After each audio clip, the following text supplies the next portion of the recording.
Hello students, मेरा नाम दीपावली देवी है। मैं राजकीय नेशनल महाविद्यालय सिरसा में हिंदी विभाग में कार्यरत हूँ। आशा करती हूँ कि आप सभी भी अपने स्थानों पर अच्छे से होंगे। आज मैं आप सबके लिए जो अगे की कविता है हमारा देश लेकर उपस्थित हुई हूँ। अगे का पूरा नाम सच्चिदानंद हीरानंद वात्स्यायन अगे जी है। अगे का जन्म 7 मार्च 1911 में कुशीनगर में हुआ और इनकी मृत्यु 4 अप्रैल 1987 में नई दिल्ली में हुई। हिंदी के सुप्रसिद्ध साहित्यकार अगे जी को माना जाता है। अगे एक प्रतिभा संपन्न कवि, शैलीकार, कथा साहित्य को एक महत्वपूर्ण मोड़ देने वाले कथाकार, ललित निबंधकार, संपादक और सफल अध्यापक के रूप में इनको याद किया जाता है। व्यक्तिगत जीवन। अगे जी के पिता पंडित हीरानंद शास्त्री प्राचीन लिपियों के विशेषज्ञ थे। इनका बचपन इनके पिता की नौकरी के साथ कई स्थानों की परिक्रमा करते हुए बीता। कुशीनगर में अगे जी का जन्म 7 मार्च 1911 को हुआ था। लखनऊ, श्रीनगर, जम्मू घूमते हुए इनका परिवार 1919 में नालंदा पहुंचा। नालंदा में अगे के पिता ने अगे से हिंदी लिखवानी शुरू की। इसके बाद 1921 में अगे का परिवार ऊटी पहुंचा और ऊटी में अगे के पिता ने अगे का यज्ञोपवीत यज्ञ करवाया और अगे को वात्स्यायन कुल नाम दिया गया। शिक्षा। अगे ने घर पर ही भाषा, साहित्य, इतिहास और विज्ञान की प्रारंभिक शिक्षा आरंभ की।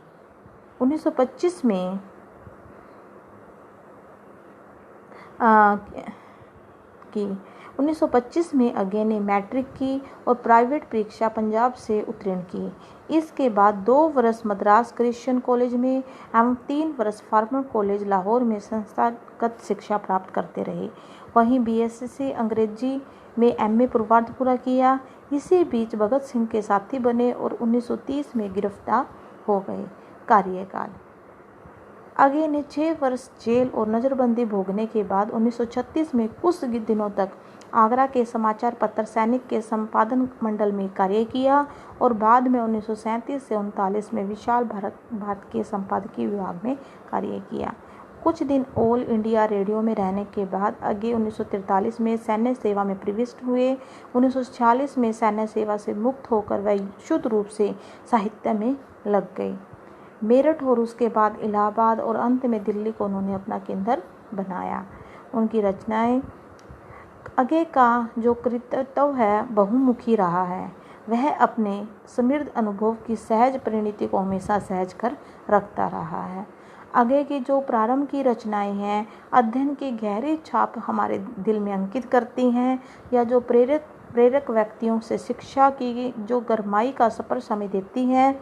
बाद की जो रचनाएं हैं वो उनके निजी अनुभवों की परिपक्वता की खनक हमें दिखाती हैं। इसमें हम नदी के द्वीप उपन्यास को भी ले सकते हैं और साथ ही साथ भारतीय विश्व दृष्टि से तारतम्य का बोध भी करवाती हैं। अगे स्वाधीनता को महत्वपूर्ण मानवीय मूल्य मानते थे, परंतु स्वाधीनता उनके लिए एक सतत जागरूक प्रक्रिया रही है।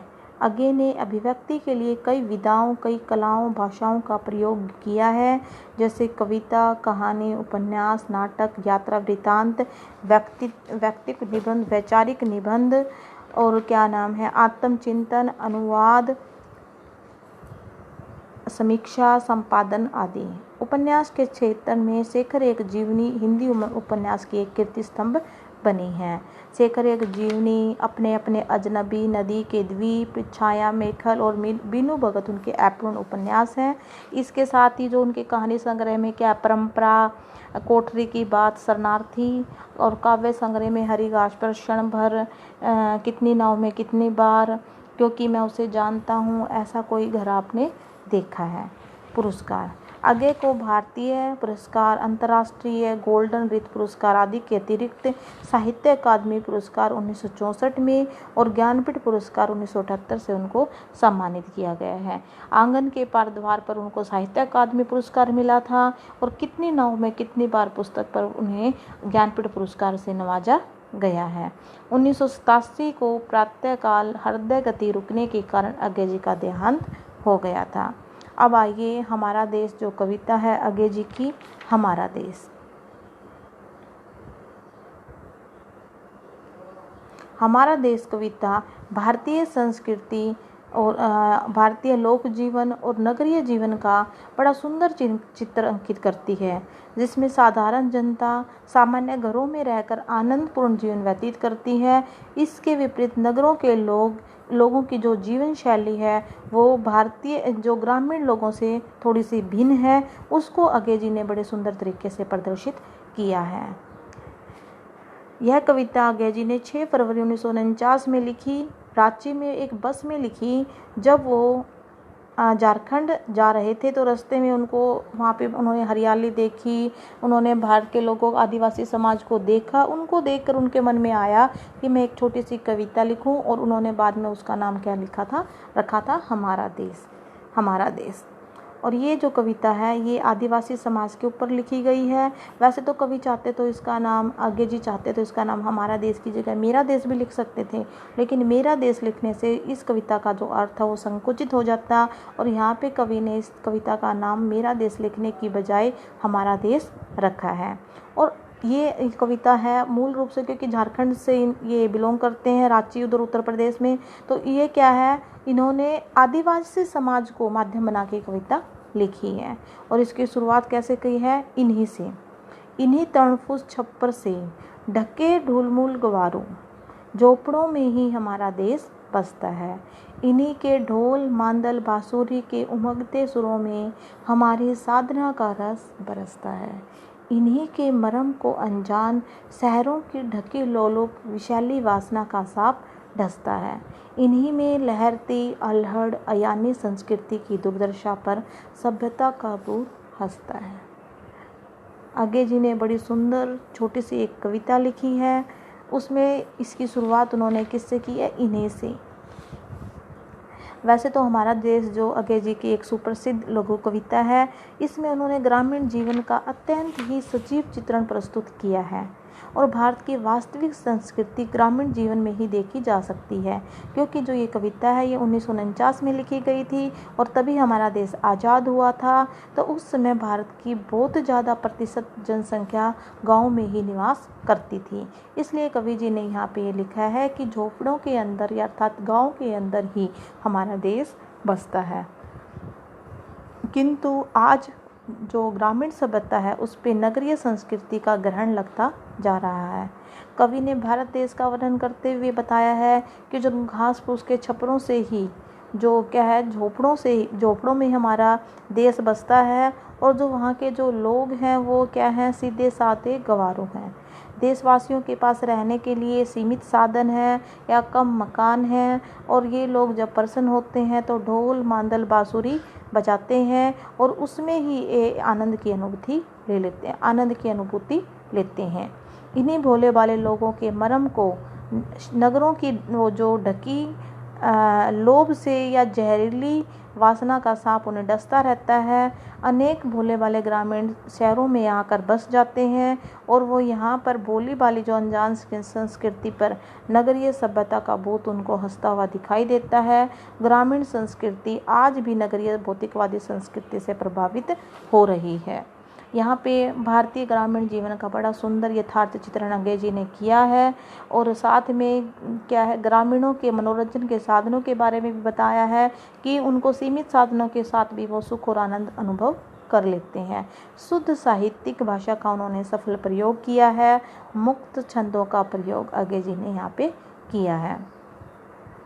देखो, इन्हीं तणफूस छप्पर से ढके ढूलमूल गवारों, झोपड़ों में ही हमारा देश बसता है। बता रखा है कि जो भारत देश है वो गरीबों का देश है, किसानों का देश है। आदिवासियों के बारे में बता रखा है यहाँ पे कि जो आदिवासी समाज है वो क्या है, गांव में रहते हैं, सीधे साधे हैं, भोले भाले हैं। तरणफूस मतलब घास से बने हुए छपरों में वो रहते हैं, और कवि जी ने छपरों में रहने के कारण ही बताया है कि झोपड़ों में ही हमारा देश बसता है। क्योंकि भारत की बहुत ज़्यादा जो आबादी है, क्योंकि कविता 1949 में लिखी गई थी, तो उस समय भारत की बहुत ज़्यादा जो जनसंख्या थी वो गांव में निवास करती थी। और वो जो लोग होते हैं वो क्या है, ज़्यादा पढ़े लिखे नहीं होते थे, वो सीधे साधे होते थे। और जिसके कारण क्या है, वो मतलब नगरीय जो संस्कृति है उसकी तुलना में जो ग्रामीण संस्कृति के लोग हैं वो सामान्य जीवन अपना व्यतीत करते थे। उसी को आधार बना के अज्ञे जी ने हमारा देश कविता लिखी है। दूसरा, इन्हीं के ढोल मांदल बांसुरी के उमकते सुरों में हमारी साधना का रस बरसता है। जब ग्रामीण लोग खुश होते हैं तो ये खुश होकर क्या बजाते हैं, ढोल बजा लिया, मांदल एक वाद्य यंत्र है, बांसुरी बजा ली, और उनसे निकलने वाले सुरों में ही क्या है, सुरों से ये संगीतमय वातावरण का अनुभव कर लेते हैं, या ये कह लें कि आनंद की प्राप्ति कर लेते हैं।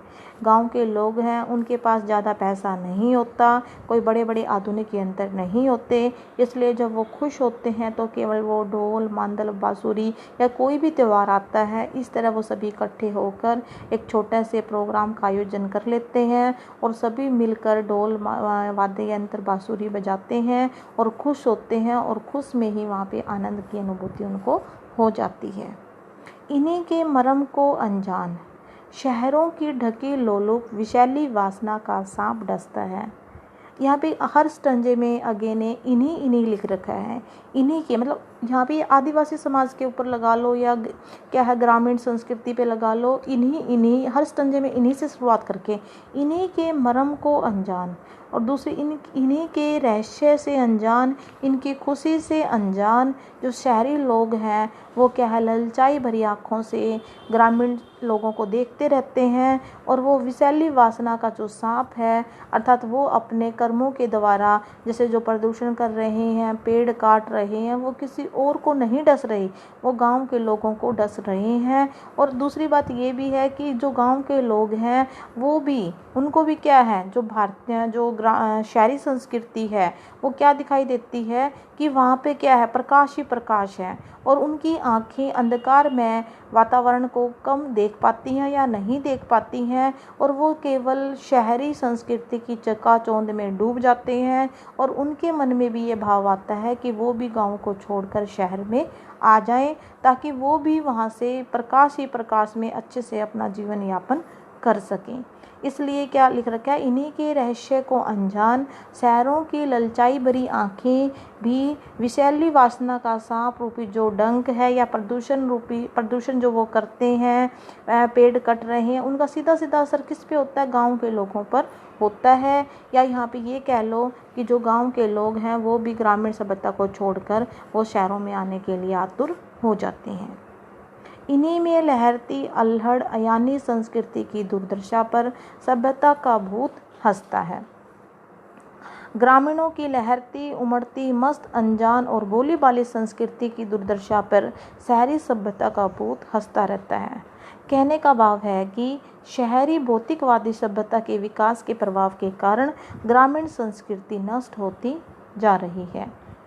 ग्रामीण संस्कृति पर शहरों की भौतिकवादी सभ्यता का जो दुष्प्रभाव हर जगह देखा जा सकता है, उसी के बारे में अज्ञे जी ने हमारा देश कविता में बताया है कि गांव के जो लोग हैं वो तो क्या सीधे साधे छपरों में रहते हैं, झोपड़ों में रहते हैं, वो इतने ज़्यादा पढ़े लिखे नहीं हैं, लेकिन जब वो शहरी लोगों को देखते हैं, उनके अच्छे मकानों को देखते हैं, तो उनके मन में भी क्या इच्छा उठती है कि वो भी अपने गांव को छोड़कर अच्छे अच्छे घरों में रहने के लिए शहर में आ जाएं। इसी के बारे में अज्ञे जी ने बताया है। और ये कविता 6 फरवरी 1949 में लिखी गई है। अज्ञे जी ने बड़े सुंदर मुहावरों का प्रयोग किया है। ढाक रखना, लाज रखना, जमा रखना, नाक रखना। अज्ञे ने मुहावरे और लोकोक्तियों के सार्थक प्रयोग के द्वारा भाषा को के भाव सौंदर्य को दिखाने के लिए बड़ा सुंदर तरीके से मुहावरों का प्रयोग किया है। अज्ञे जी ने अपने काव्य में परंपरागत प्राचीन नवीन मिश्रित छंदों का प्रयोग किया है। निष्कर्ष रूप में ही हम ये कह सकते हैं कि अगय जी आधुनिक युग के सजग कवि हैं। उनकी काव्य रचनाओं के जो भाव पक्ष और कला पक्ष का सुंदर समन्वय हमने देखा है। उन्होंने नए भावों को नवीन काव्य शैलियों में अभिव्यक्त किया है तथा नए नए प्रयोग करके काव्य के शिल्प को नवीनता प्रदान करते रहे हैं। साथ ही उन्होंने व्यक्ति के प्रभाव, व्यक्तिनिष्ठता, क्षण अनुभूति, जीवन को सरलता से जीने का आग्रह किया है, व्यक्ति और समाज को जोड़ने का कार्य किया है, प्रणयानुभूति प्रेम के बारे में बताया है। उन्होंने क्रांति के बारे में बताया है कि जब क्या है असमानता बढ़ जाती है तो लोगों के मन में क्या क्रांति की भावना पैदा हो जाती है, और उसके साथ प्रेम और क्रांति दोनों को भी उन्होंने बड़े सुंदर तरीके से दिखाया है। क्या है प्रेम? घनीभूत इच्छाओं की ज्वाला है। क्या है विरह? प्रेम की बुझती राख भरा प्याला है। यहाँ पे अगय जी ने प्रेम और क्रांति दोनों के बारे में बता रखा है। व्यक्ति और समाज को जोड़ने का कार्य किया है। यह उन्होंने अपनी कविता यह दीप अकेला में लिखा है। यह दीप अकेला स्नेह भरा है, गर्व भरा मधमाता पर, इसको भी तुम पंक्ति में दे दो। अर्थात जो दीपक रूपी व्यक्ति है अकेला है, स्नेह से भरा है, मस्ती में चूर है, लेकिन व्यक्ति का महत्व समाज से जुड़कर बढ़ जाता है। और व्यक्तिनिष्ठता के बारे में उन्होंने किंतु हम हैं द्वीप, हम धारा नहीं है, स्थिर संपर्ण है हमारा, हम सदा से द्वीप हैं स्रोत सोने के, किंतु हम बहते नहीं हैं, बहते रेत होना है, हम बहेंगे तो रहेंगे ही नहीं, पैर उखड़ेंगे पलवन होगा, रहेंगे सहेंगे बह जाएंगे, और फिर हम चूर्ण बनकर भी कभी क्या धार बन सकते हैं, रेत बनकर हम सलिल को तनिक गंदला ही करेंगे, अनुपयोगी ही बनाएंगे। यहाँ पे कवि ने क्या है व्यक्ति के महत्व को स्वीकार किया है कि व्यक्ति क्या है, व्यक्ति द्वीप है और नदी है जो हमारी संस्कृति परंपरा है। द्वीप है जो व्यक्ति रूपी है, व्यक्ति है ये अकेला अगर बढ़ने की कोशिश करता है तो ये उन्नति नहीं कर सकता है। और यहाँ पे कवि ने बड़े अच्छे तरीके से बताया कि वो अकेला अगर नदी की धारा के साथ बहना शुरू कर देता है तो वो रेत बन जाएगा, जो रेत बनकर वो क्या जो पानी आज पीने लायक है कल को वो पीने लायक भी नहीं रहेगा। ये साथ के साथ मैंने अगय के बारे में आपको थोड़ा सा बताया है। और उसके बाद ही क्या नाम है हमारा देश कविता के बारे में बताया है। आशा करती हूँ कि आप सबको ये कविता अच्छी लगी होगी हमारा देश, और आप सबको ये समझ में आई होगी। अगय जी की जो हमारा देश कविता है ये बड़ी सुप्रसिद्ध लघु कविता है, और इसमें ग्रामीण जीवन का अगय जी ने बड़ा सुंदर तरीके से सजीव चित्रण करके इसका प्रयोग किया है, या सजीव चित्रण इसका किया है।